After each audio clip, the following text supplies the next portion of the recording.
Tahukah kita bahwa ikan yang ribuan tahun lalu menelan Nabi Yunus alaihissalam itu ternyata masih hidup sampai sekarang, bahkan sampai hari kiamat? Hal ini sudah dijelaskan dalam Al-Quran.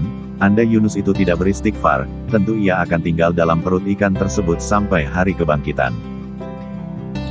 Tahukah Anda, bahwa janin semasa dalam kandungan perut ibunya, dia dilihatkan perjalanan hidupnya mulai dari lahir sampai mati. Karena itu, terkadang ketika kita berkunjung ke beberapa tempat yang baru, tapi seolah tempat tersebut sudah tidak asing bagi kita. Tahukah Anda, di saat bersin, seluruh anggota tubuh kita berhenti berfungsi, seolah mati?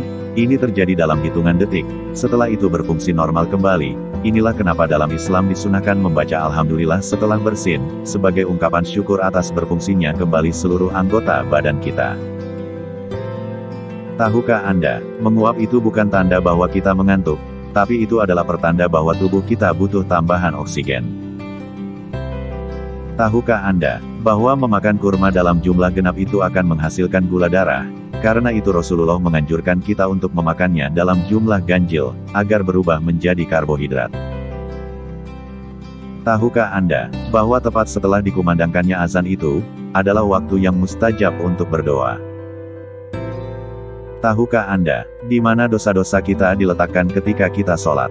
Nabi Muhammad SAW bersabda, sesungguhnya seorang hamba ketika menunaikan sholat, dia membawa serta semua dosa-dosanya, kemudian dosa-dosa itu ditaruh di atas kepala dan kedua pundaknya, maka ketika tiap kali ia ruku, atau sujud berjatuhanlah dosa-dosa tersebut.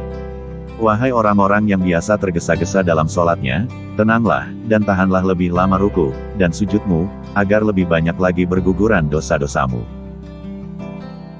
Tahukah Anda, diceritakan ada seorang wanita soleha yang meninggal, maka tiap kali penduduk desa ziarah kubur, mereka mencium harumnya mawar dari dalam kubur. Kemudian suaminya menjelaskan, bahwa istrinya itu semasa hidup selalu membaca surah Al-Mulk, setiap mau tidur.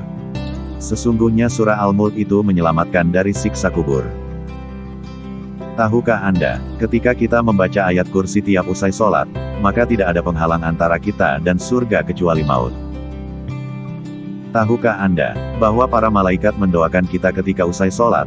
Karena itu jangan terburu untuk beranjak dari posisi duduk sholat kita.